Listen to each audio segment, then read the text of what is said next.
here rather than for me to give a long introduction. But before being an astronaut, he's an experienced Indian Air Force pilot, and his journey into the aerospace began with his selection into the National Defense College straight out of his school. He was commissioned into the Indian Air Force in 2006. He has been a pilot on MiG-21. In 2009, he earned a commendation. 2020, he was selected by the Indian Space Research Organization as one of India's first astronaut trainee under the Gaganyaan program.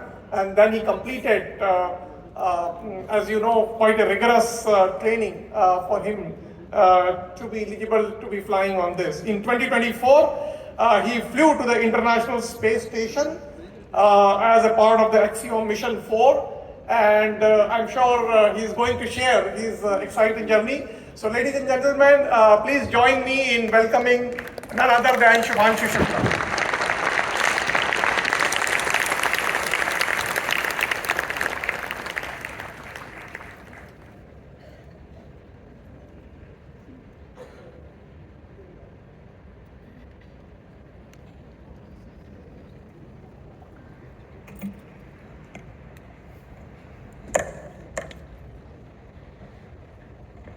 Very good afternoon to all of you. A lot of pictures gathered here before I came and were asking for selfies. And I promised that let me finish my talk and I'll take selfies, and I'm regretting that decision now because I see so many of you. But it is great to be here. I'm really happy with this initiative by the DST launching a conference for science and technology. It shows the kind of focus that we have and where we want to go as a nation.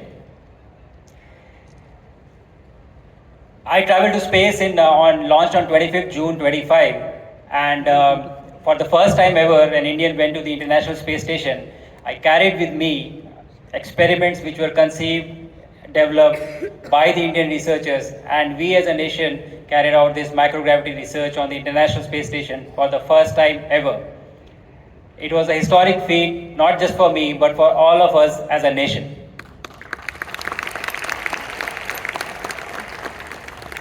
So my aim in next 1 hour or so would be to take you through this journey along with me and share what I have experienced as much as I can, as realistically as I can, so that you get to live this with me and understand, why human space flight, why pursuing human space flight is so important for us as a country. Why is it so difficult? What's so big deal about human space flight missions? So to begin with, before I commence my presentation, I would like to show you a short video which will just kind of summarize my training and what my mission was along with my crew, the Axiom 4 crew. And once we have seen that, I will commence with my presentation and take you on this journey. So can we have the video, please?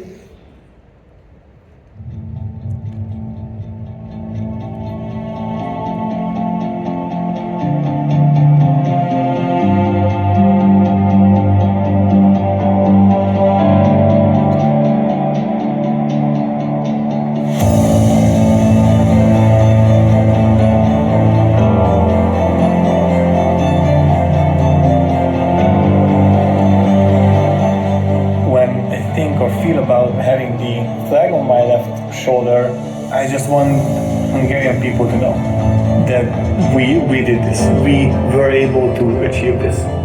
And it completely doesn't matter for me who is in the suit. I am proud, but I just want them to be proud as well.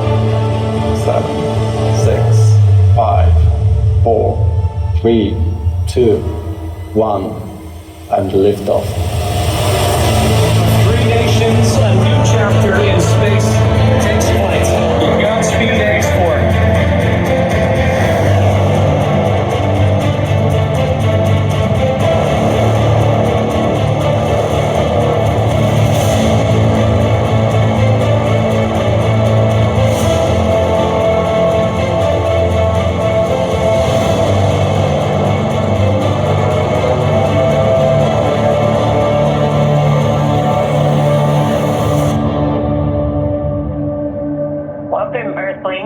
Great.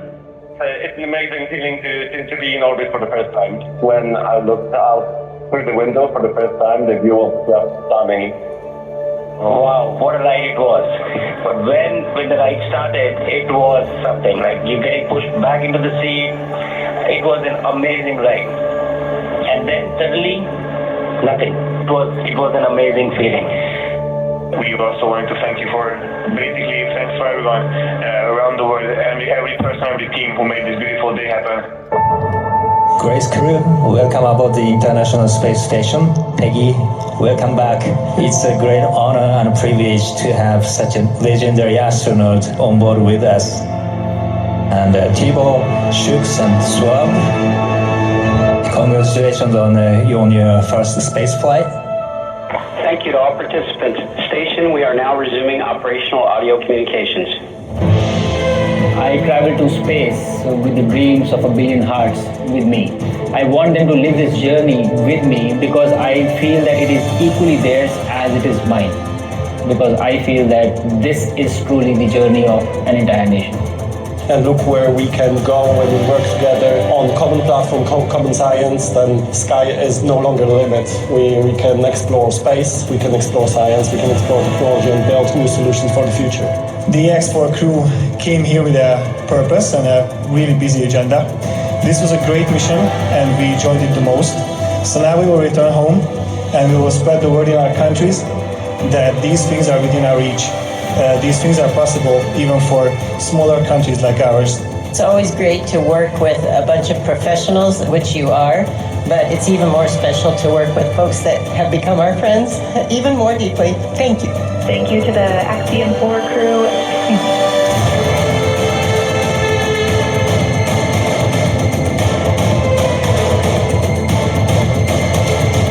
And we have splashdown of the AX4 crew back on planet Earth. Welcome home.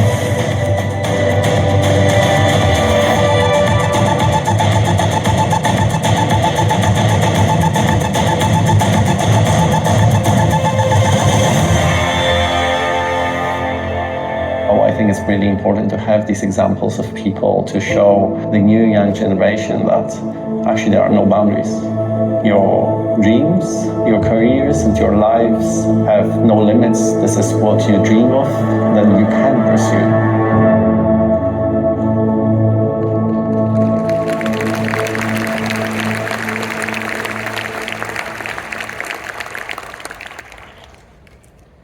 So in short, I think that was the journey that I was on since last year, August 24, when I went to US for my training for this mission.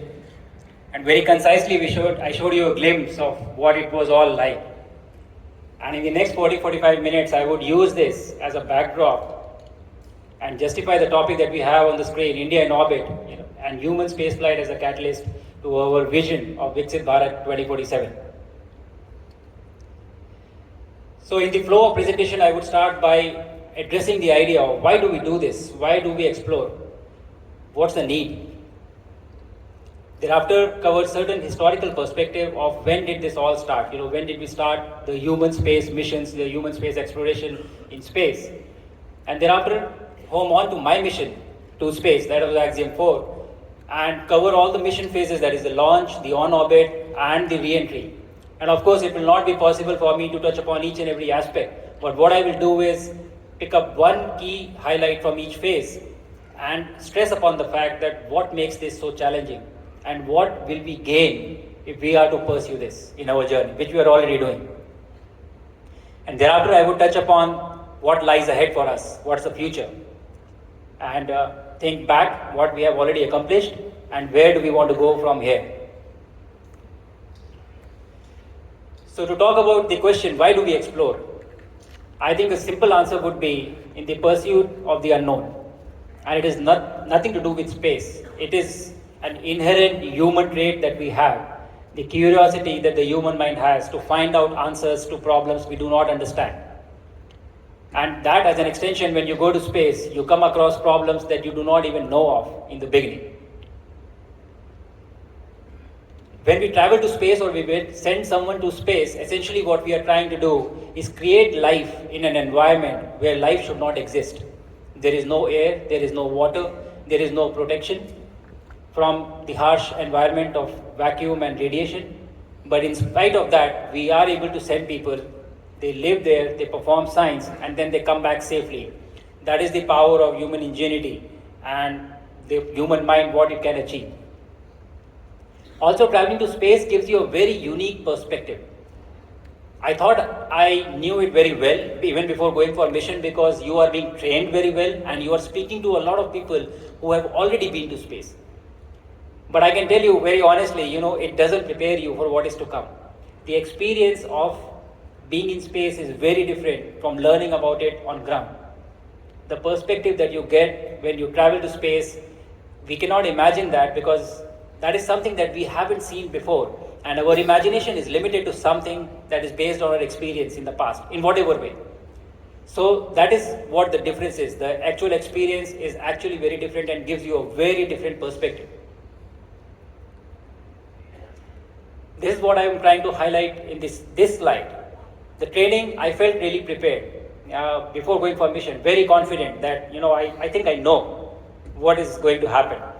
And the minute the ignition happened on the rocket, the Falcon 9 rocket, I think all the notion that I had of what I knew just went out of the window from there. From that point of time till the time recovery happened, I think it was an entirely new experience for me, end to end. It was similar to what I had learned, what I had trained, but it was different. It was not the same. Space also provides us a very unique environment for conducting science. In absence of gravity, there is no convection, there is no sedimentation, fluids behave differently, metals fuse differently, biological processes become faster. So this environment is very unique to conducting science, and it gives us some unique advantages which we can exploit and find research which benefits us on ground as well. And then there is this so-called overview effect. And this is very interesting because I really don't understand what this effect is, because whoever you speak to, every astronaut that has traveled to space, they talk about this effect, but you do not understand of what they feel. I will try to convey what I felt when I traveled out of this planet. And the overview effect is essentially when you look at your home from the outside and you get a very strong feeling of the oneness of this planet, of this being your home. And I give this analogy, like when we are small kids, we go to school, our home is our identity, our parents are our identity.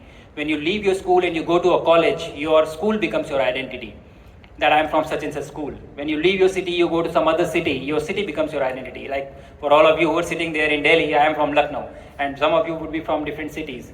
And when you leave your country and you go to some other country, your country becomes your identity. I was from India when I was training in the United States. And as an extension, what happens when you leave the planet and you go outside the planet, your planet becomes your identity.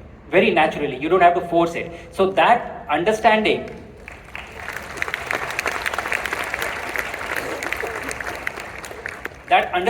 of the earth being our home, it is very strong. And I feel that is what overview effect is for me. And maybe people carry it very differently. So I promise I will keep this very interesting. I will show you a lot of visuals so that you can, I said I will take you on this journey with me. So I would show you of how Earth looks from space, just a small video, and I will keep showing you clippings so that you get to live this as I lived when I went to space. So this is a view from the International Space Station. And on the side, where what you're seeing are the huge solar panels that are generating power for the station. And the bright object that you see is our sun. And this is how it moves to generate the power. And the sun would come down to the horizon, but we were on the station at a time wherein the geometry was such that there was no sunset that was happening. So there was no night in the orbit. So it will come down and then it will just go up. It won't ever set. And these solar arrays are designed in such a way that they will align to the sun to generate maximum power at all times. And it is an autonomous program that runs and you don't have to control it because it is optimized for power.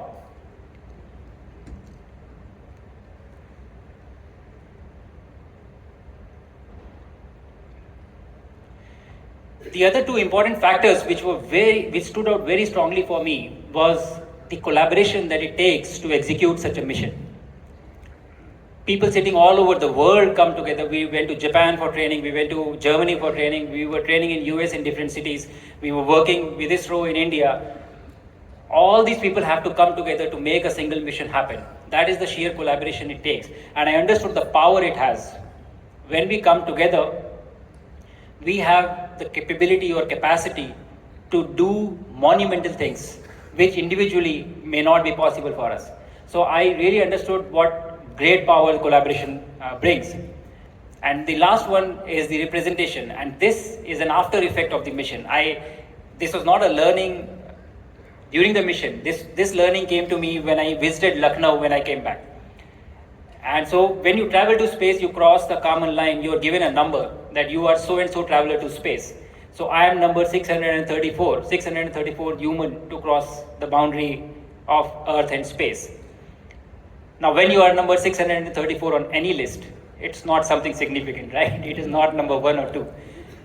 So I was feeling that why is this such an excitement in India? Why are people excited? You know, what is such a big deal? Everybody is traveling to space so many times. And I didn't get an answer for this, but when I went to Lucknow and I went back to my school, and there were kids who came up to me who were really excited and they wanted to talk to me. And 2 of them, and they came and told me that, so we didn't know that ISS exists. We came to know ISS is there because you went up. We cared because you were there, because we saw someone who was like us in the space station. And I think that is the power of representation.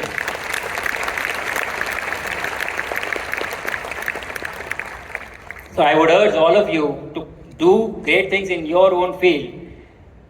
You know, one reason is, of course, you are doing great things. But when you do great things, you also give hope to a lot of people behind who see you and who believe that if they can do it, we can also do it.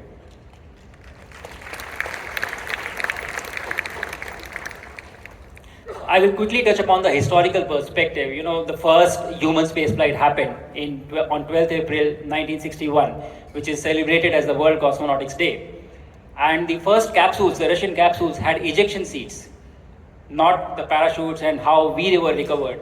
They would re-enter, they would come back in the atmosphere, and then the hatch would, it would be, explosives would be there, they would open up, and then the ejection seat will come out, and the seat will have a parachute which will bring the cosmonaut down. The US obviously had a different philosophy of using the parachutes. But over a period of time, we have had several, accidents and disasters in human spaceflight. Biggest one I have mentioned, Apollo 1 Challenger Columbia, in which we lost a lot of astronauts, and we learned some really hard lessons. And from the philosophy of having a plane, a space plane, which was the space shuttle, as you see on the image on the right, we gradually shifted to something that is called a spacecraft, because space shuttle really did not have an abort mechanism. There was no way to abort a mission during launch. When the first moon landing happened by Neil Armstrong on 20th July 1969, I think a month and some days after that was when ISRO was formed. That is where we started. So people had already landed on the moon. Actually, INCOSPAR was already doing work since 1962, but 1969 was formally when ISRO was constituted after the moon landing had happened. That is where we started. And now we have landed, we have become the first country to land on the south pole of the moon in these many years. And very soon, hopefully, we will be able to send a human from our soil and bring them back safely, and then gradually progress on to landing a human on the moon. So again, like I said, what is the big deal? Why is this so much different from a normal satellite mission? And that is what I will try to bring out by covering, the aspects of my mission and showing you why it is difficult and why do we need to solve problems that are even more critical than a normal satellite mission. So let's go over the launch. Like I said, I felt prepared, I felt confident, that I know everything and I'm really confident in my abilities to execute this mission. But the minute these engines ignited, it was such a powerful event that everything I knew, I completely forgot of what is happening. So I have flown fighters most of my life, and they are also very powerful machines. But just for comparison, a Sukhoi 30 class of aircraft produces around 250 kilonewtons of thrust with its 2 engines. A Falcon 9 produces about 7,300 kilonewtons of thrust.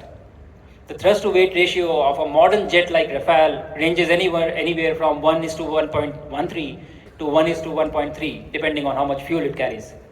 And for a Falcon 9, it starts with the thrust to weight ratio is 1.3 and it increases to 5.5. So the acceleration, the vibrations, the entire experience is of an extremely different magnitude. It is not the same. It is much more powerful. And so what happens when during launch is you experience G-forces, and we experience G-forces during our fighter training as well. But the space capsule, and I'm only going to highlight this aspect, there are several aspects, but I'll focus on this just to explain of how difficult things are in human spaceflight mission. The space capsule seats are reclined so that you experience G through your chest and not through your head to toe. In a fighter cockpit, the seats are made in a way wherein you experience the G from your head to toe and your blood comes down from your head when you are pulling Gs. And so there are ways and means to prevent that by wearing G suits and everything. But the body tolerance is much more when you're experiencing G from your chest, through the chest, not through the head. And the reason is that during high altitude abort, in case of a human spaceflight mission, you may be subjected to almost 18 to 20 Gs. And if you were to experience those Gs from your head to toe in the Z axis, your spine will not be able to take it. It will collapse. I will show, so when I say numbers, I know these are just numbers. We don't really understand. So I will show how it feels like, and I would ask you to look at my face when I show you next, and look at what is happening to my body. And we can guess after I show the video whether it was GZ or GX, and you would be a better judge to see.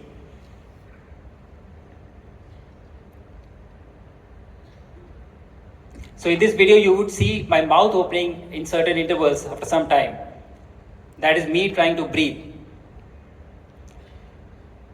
This is how you experience a GX. And my face will get pushed, and this is going up to 8 Gs. The profile was going up to 8 Gs. And I had so much of trouble breathing because your lungs get compressed, your chest is being pushed. So you have to adopt a different breathing technique, which is, forcing your stomach going in and out, and because of which you are able to exhale. And inhalation is only a passive exercise. And this was only 8 G for 30 seconds. And in a high altitude abort, you would be going somewhere up to 18 to 20 Gs.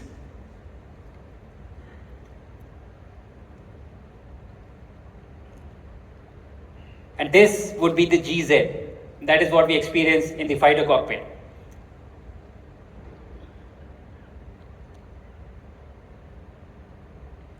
In this, the force is on a different axis. You would see my shoulders coming down, and I would start to pull the Gs. Yeah, my body is coming down. And now, the entire challenge in this case is to just be awake.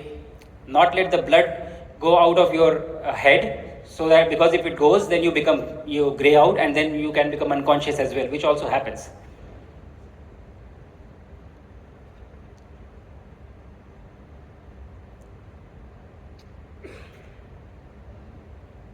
So if I was to ask you, which one of these did you feel was more difficult on the body?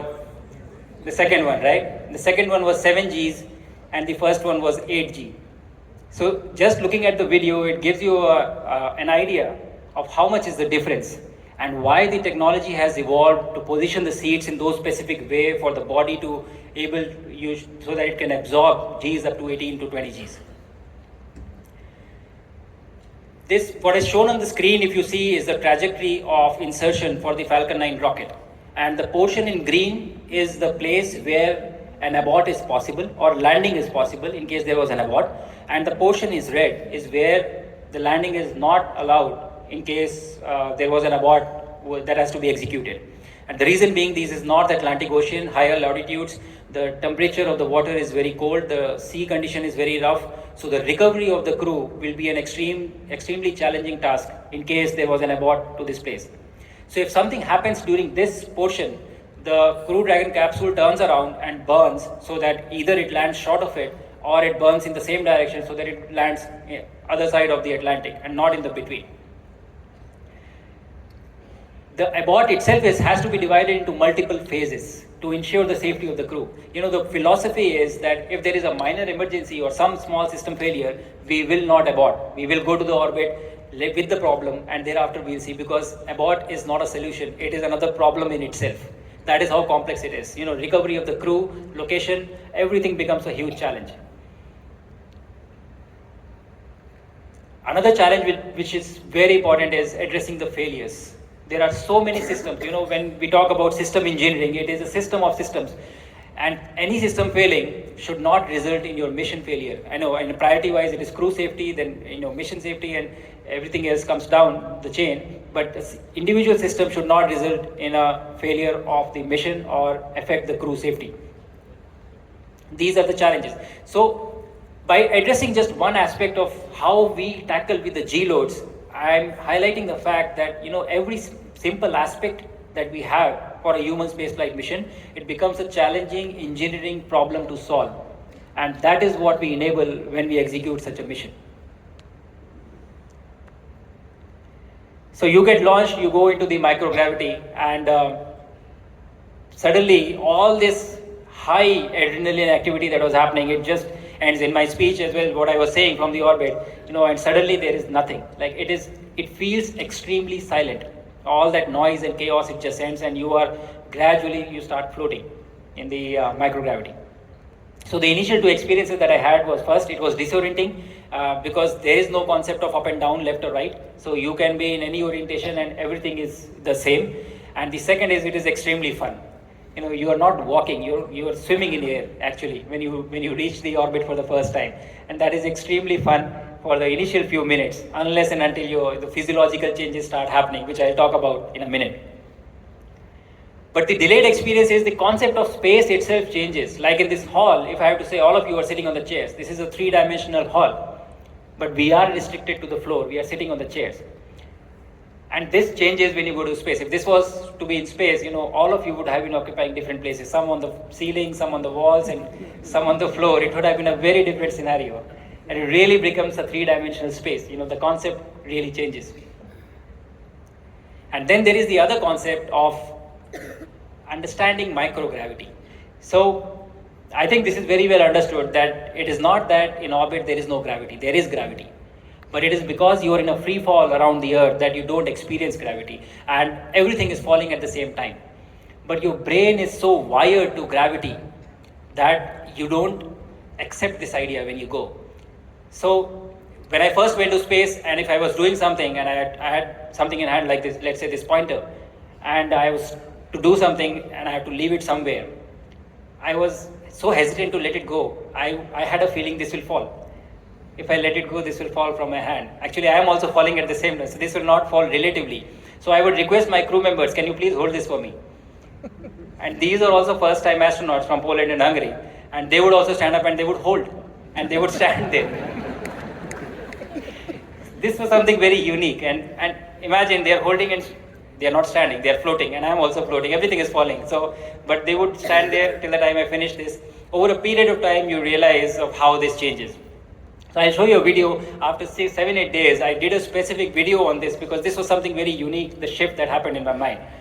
And this is the video. I'm trying to change the camera lens. So initially, I would hand over the camera to someone and he would be there holding it, standing or floating next to me. And here I would, after a few days, you just get used to this idea and you leave things and they're just hanging in space.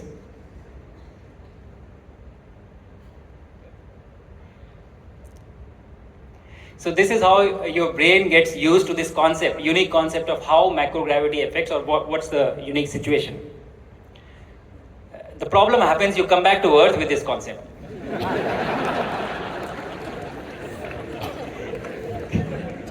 And I remember the first evening I came back, I was sitting on the bed and I was writing some mails, and instinctively, I closed my laptop, I took it to the side and I left it. And immediately, almost instantaneously, I realized that it's such a grave mistake. Fortunately, it was an ISRO-issued laptop, so it was not a big issue. But the important aspect what I want to highlight is that your brain is really powerful. It is a very strong tool. It can make you believe things which actually don't exist. Just by being in that environment for a longer period of time, your entire wiring changes and you come back with a different set of notions.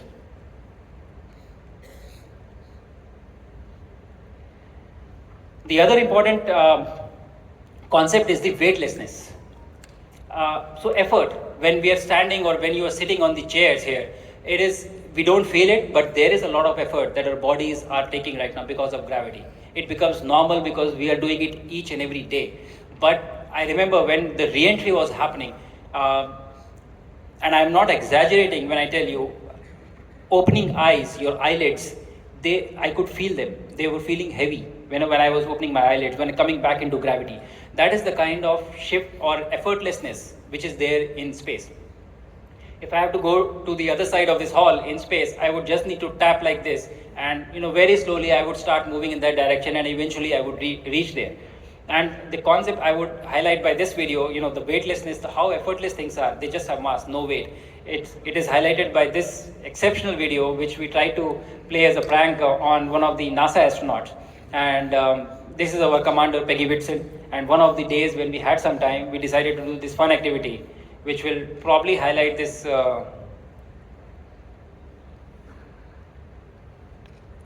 concept of weightlessness. So this is a huge bag. It's called a 10.0 CTB, which can take a lot of equipment inside and use for transferring bigger cargoes or bigger equipment to the station. And see how effortlessly she is able to move this. And I leave it to your imagination what is inside this bag. This is quite a heavy bag.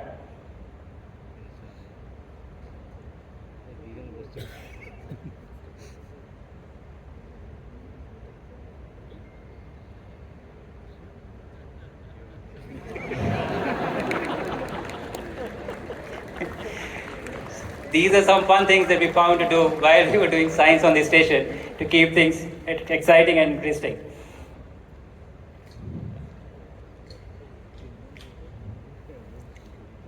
So other than the concept or notion of how space changes things for you in terms of understanding and getting the idea, there are a lot of physiological changes that your body goes through when you go to space for the first time. A lot of fluid shift happens from your legs. So all the fluid, because there is no gravity, it shifts to your head. And this photograph actually shows that, on the left is a photograph before going to space, and on the right was the photograph, I think, on the second day when I was having the interaction with the Honorable Prime Minister. And you can see the difference in the size of my head in both the photographs. My head is swollen. It actually becomes bigger when you go to space, and not just because you're an astronaut and you've gone to space. Actually, it is because fluid shift happens and you are going to space. There is a lot of brain fog. You become slow, even doing for normal things. And this is not under your control. Doing your activities that you are familiar with, which you know, even doing that, it becomes slow. You take more time in doing the same activities. And then there is traditional space motion sickness, which affects us in a very different way. And each person gets affected differently. You become taller in space, when you go to space. And this idea excites a lot of people. Even I was excited, very happy to go to space, that I would become taller. But unfortunately, when you come back to Earth, you come back to the same height. So it is not a lasting effect that happens.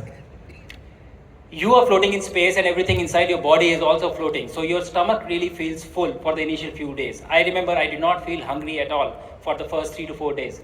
I had to force feed myself, and I was probably having 600 to 800 calories a day maximum, because there was no appetite.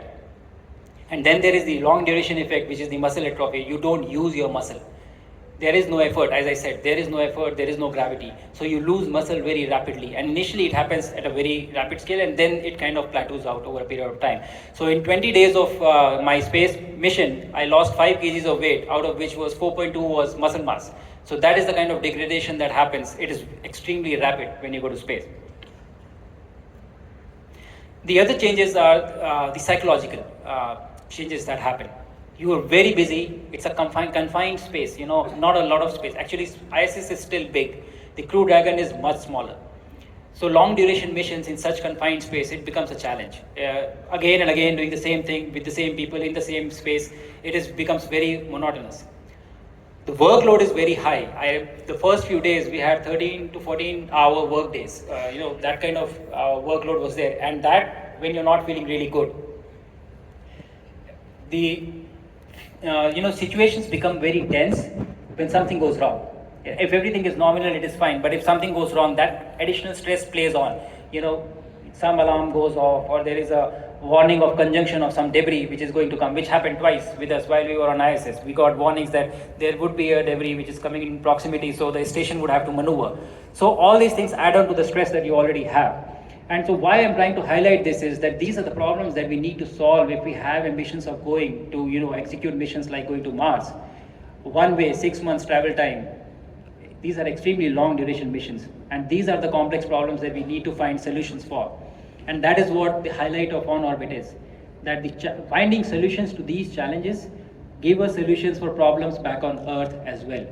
And that is why it is important to pursue these missions, because the benefits that you accrue by going to space are applicable to problems here on ground as well. So again, like I said, the challenge is sustaining life in a very hostile environment. You should not be there, but you are going there. How do you survive? Addressing challenges of long duration missions. Sustainability. There is no additional resource coming every day. So when it is in its full working capacity, ISS is able to reclaim 98% of its water. And that is the level of sustainability that is available. The air is being circulated. It is the same air that you're breathing. So all these things, you come up with solutions which are again applicable back here on Earth as well. The challenges are not known when you go to space. So you come up with unique solutions to these problems, which is also very interesting.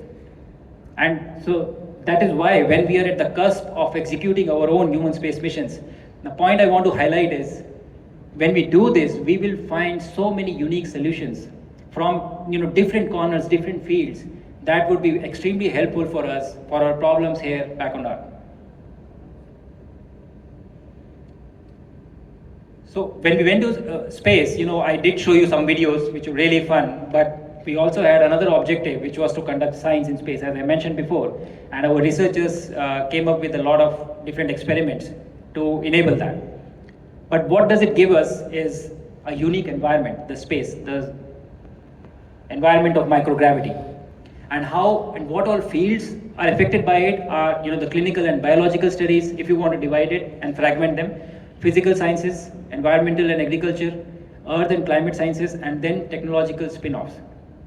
So as a philosophy, when we were deciding to conceive of experiments that we as a country want to do, our thought was that we will select the experiments which are going to enable us to execute our own human space missions or long duration flights in the future. So that was the philosophy with which we selected these experiments. So I would go over them quickly because we can talk about them a lot, but the first one that I did was myogenesis, which I really liked. This was one of my favorite ones to execute. All were exceptional, but I really liked doing this one. And essentially what I mentioned, we have a lot of muscle atrophy when we go to space. So the researchers were trying to find supplements that can prevent this, or that can accelerate your injury repair. That was the two different supplements were tried, and that was what was being studied. So you can see this was a very involved experiment, and the image on the extreme right that you see is I'm inside the glove box because this experiment needed a certain level of containment because it had hazardous chemicals involved. So I'm on the wall on the side, and I'm doing this experiment inside this glove box, and I had to be in this position for about 3 to 4 hours at a stretch. So once your hands go inside the glove box, now you are there, you are stuck, so you cannot move. So you have to be in this position performing this experiment for 3 to 4 hours. The experiment is simple on ground, but when you enable it in space, it becomes challenging.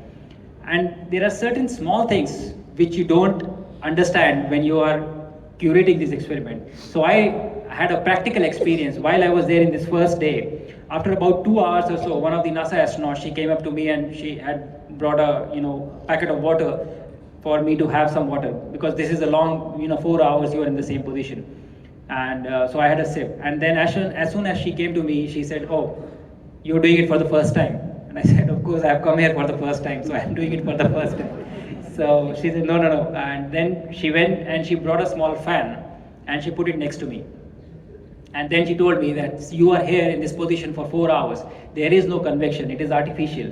And yes, there is a ventilation system in the International Space Station, but it caters to a moving astronaut. If you are stabilized at a particular place, you will have a cloud of carbon dioxide around your head in some time. and then eventually you will start breathing that carbon dioxide. So you will have a headache.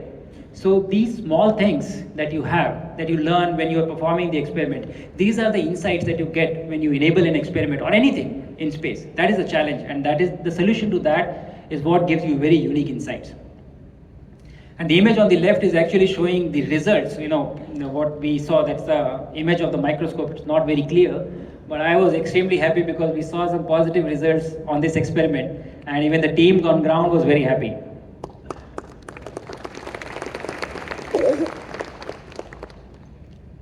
The next one was the cyanobacteria. We were trying to grow it in space with the intent of doing resource recycling. By using carbon dioxide and urea, it produces oxygen and biomass. So it would be a possible source of nutrition for astronauts in future. Sending anything to space is expensive. And so we are looking for caloric density, nutritional density that we have. As much nutrition we can pack in as little environment, and how easily can we grow this in space when we are there. It is also proven to show faster growth than plants. So again, this was extremely successful. The results in a few months' time will be published, and we will all have access to it. I am not at liberty to disclose whatever the initial findings are, but let us wait for a few more months and we will have the results out.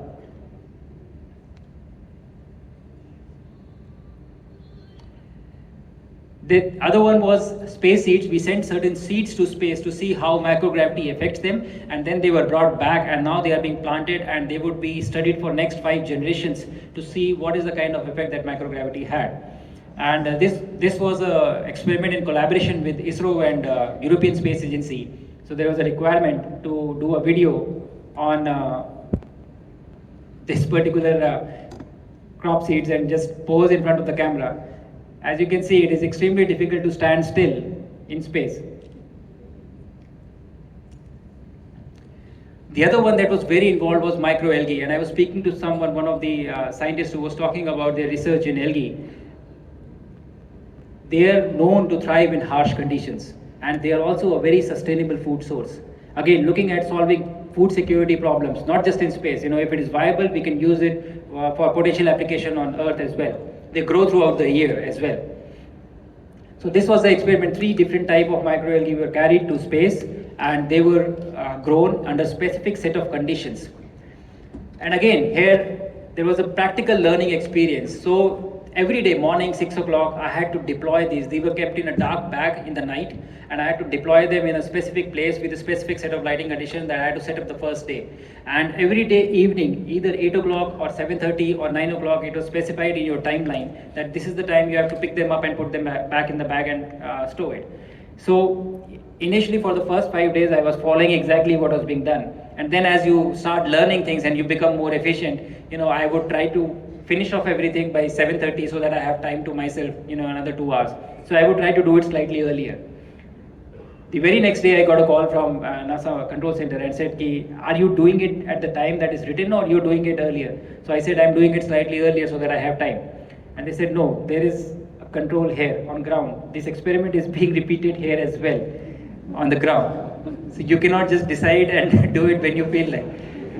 So I said, yes, that was a good starting point to tell me, that this is happening. So again, these small things, the big picture word. So what happened in this particular thing was that for every experiment, you have a big picture word of what the setup is like, and that was not there. So this got missed. Again, enabling the experiment is a bigger challenge than doing the experiment itself, I felt, after my mission. And the other thing, in this particular experiment, after about 13 days, I was supposed to extract a sample from these pouches and through a syringe and freeze them for bringing back to Earth. Now on Earth, if there is an air bubble inside a syringe, you would just squeeze it and the air bubble would go out. Invert it, the air bubble would rise to the top. But in space, it doesn't happen. There is no convection, there is no light or heavier thing. So if the bubble is there, the only thing that works is that you have to become a centrifuge yourself. So these were 3 different varieties, 4 packets for each variety, so total 12. And I had to take 3 samples from each packet, so 36. And for each sample, I had to do at least 4 to 5 turns of centrifuging. So those many rounds I had to take this day to pull out with the sample without the air. That is the learning. So the video that I have, I could not find to put it here, but you would find me spinning, all the day about for 3 hours to just extract these samples and putting them in small boxes so that they can be frozen. Again, unique environment of space, unique solutions. And then there were the seeds that we took, green gram and methi. Again, there are a lot of crops and a lot of seeds that have been studied in space, but when we went from our country, from India, we took the knowledge that we have. Methi is known to be a very nutritionally dense, sprout, and also it boosts your immune function and also helps in maintaining your bone health, which is known to be detrimentally affected by space. And if you look in this video, I am injecting water into these sprouts. This was not a very complex experiment, but again, it had to be contained. The water had to be contained, so it was prepared in that way, just using an injection. But the thing is that these were all placed on the wall, so you don't need a flat surface or you don't need any workstation to do your experiments. You can choose your surface. You can do it on the ceiling, you can do it on the wall, you can do it on the floor, wherever it is. That is what the learning or the understanding of how you utilize space when you get there.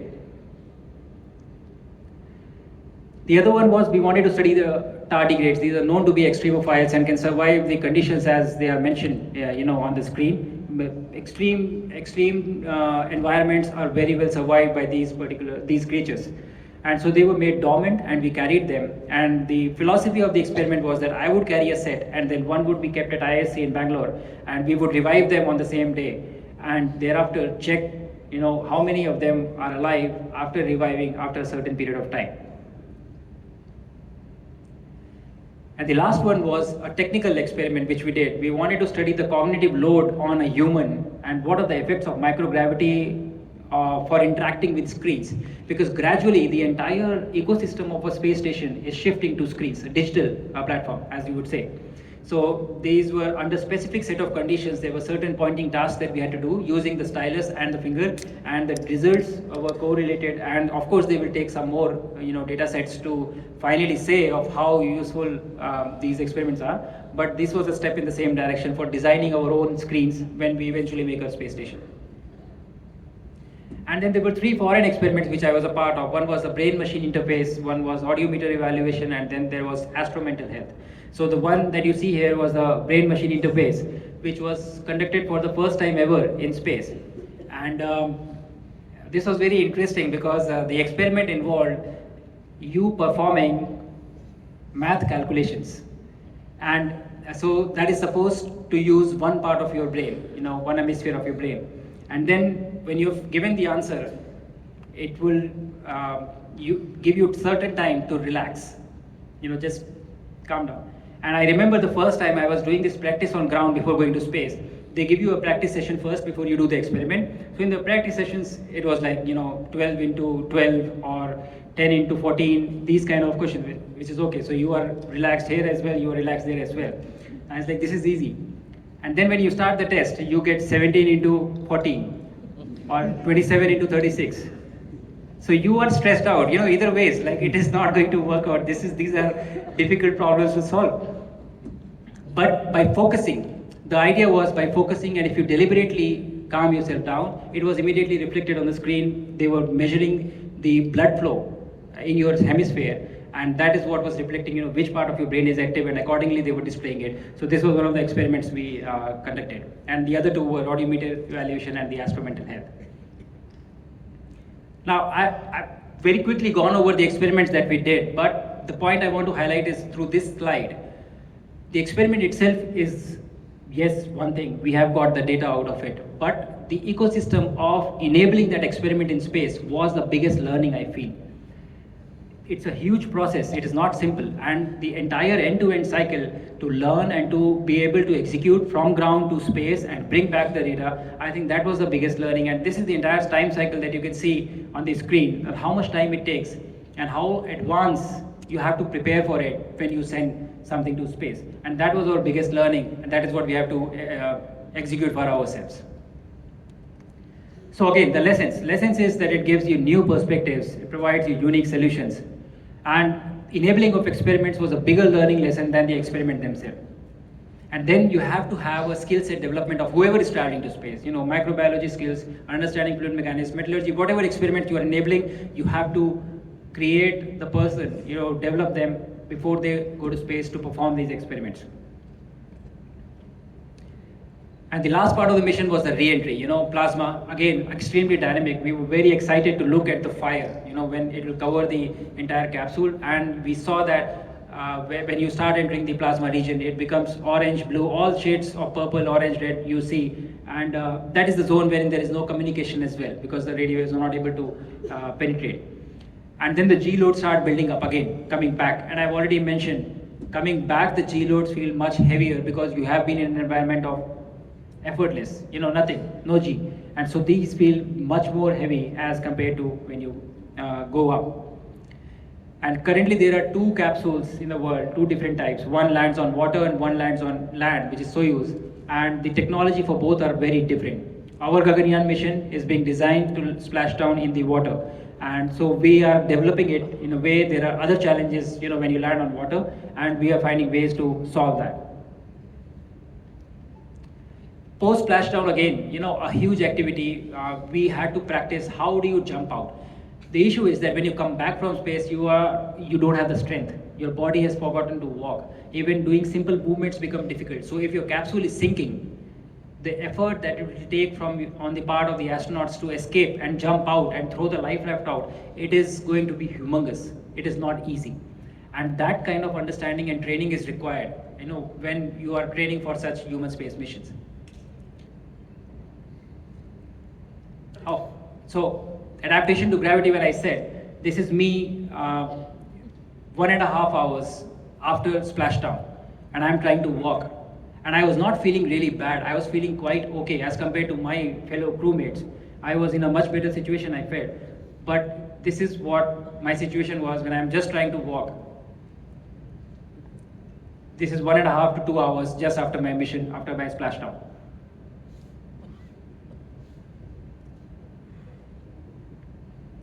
Oh, I think it's a small video, sorry.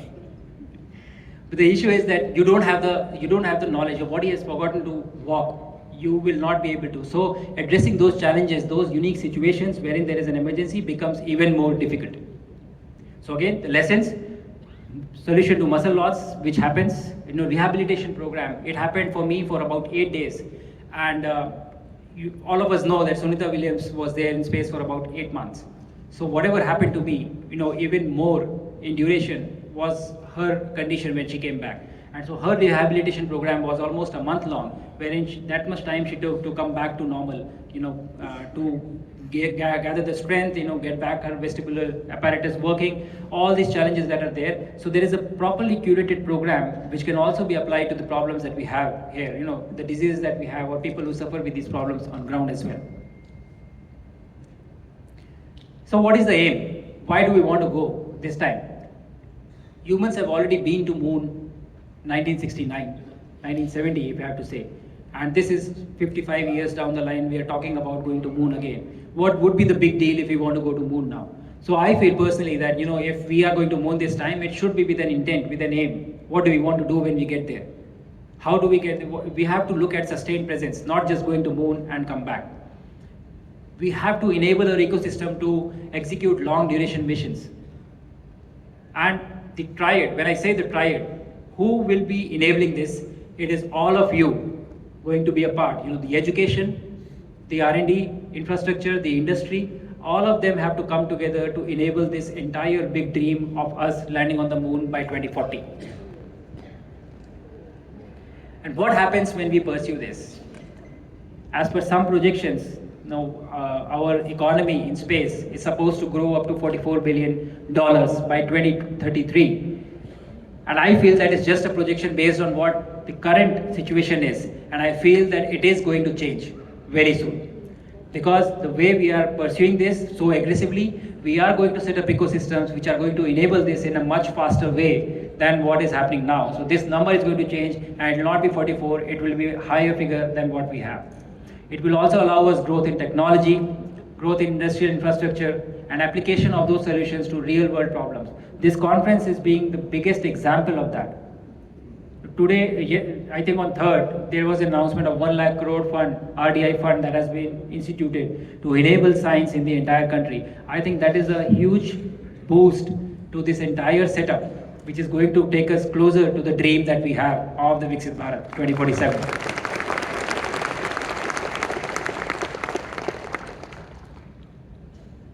And why do we go there? Sending someone to space, bringing them back, it's a technical mission. But is that our aim? Is the achieving the technical objective of the mission? Is that our aim? I feel it is not. I think when we send someone to space, we actually lift 1 million hairs on Earth. That is the power these human space missions have. When I was in space, I had the opportunity to speak to kids on 3 different occasions, and on each of these occasions, there was at least one kid who did not ask me, what do astronauts do in space? How do you sleep? How do you eat? These are very basic questions that I get a lot. But there was at least one kid who asked me, how do I become an astronaut? And I think that is ignition of this curiosity or the question in their minds is the biggest win of such missions. You have already got them thinking that we can be there, we can become this. And I think that is why there is a need to pursue this. And all of this feeds into our overarching theme of Viksit Bharat 2047 when we talk about how do we get there. We can talk about it, but there is somebody who has to work to get us there. And we have to adopt or get into the mindset that it is my responsibility to get us there. It is not somebody else's responsibility. What can I do to get India to 2047 Viksit Bharat? That is when we change this, and when we start thinking like this, I think that is going to be the biggest win, and we are going to get there sooner than 2047 if everybody of us starts thinking the same way.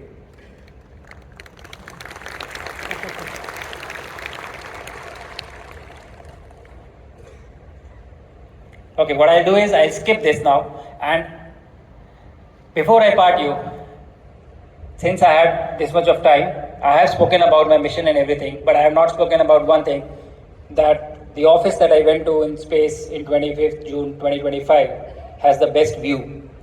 You cannot get a better view than that office. So I would like to show you a small view from that office. And this is the view of India from space. And I don't think I have seen, I can see mobiles. Please look at the video also. Okay, just try to capture it. It is the most beautiful sight that I have ever seen. And I think I will explain to you. So the green glow that you see is the curvature of the Earth, and these are the oxygen atoms in the upper atmosphere that are that particular wavelength which gives this color. We are going to do a night pass. We are coming from Indian Ocean side, and you would see purple flashes happening. These are all thunderstorms. And I will point out some cities. When you go through, we will see Bangalore, we'll see Hyderabad. We'll also see Delhi, in the slightly far distance. And then suddenly a dark region will come, which will be the Himalayas. And then as we cross them, we will see an orbital sunrise. The most beautiful sight there is. So I will play this. Can we have the lights down, please? Just a bit.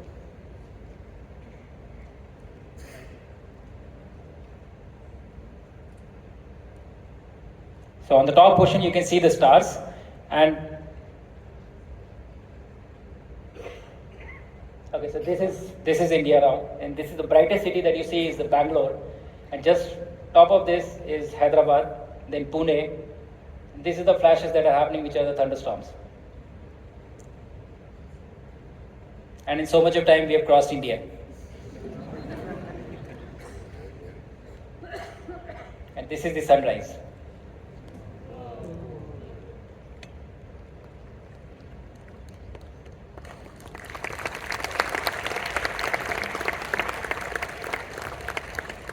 So with this, I would like to conclude my talk and say that the beautiful sunrise that you see from orbit is also a sunrise for us as a nation. I truly believe that. And I would end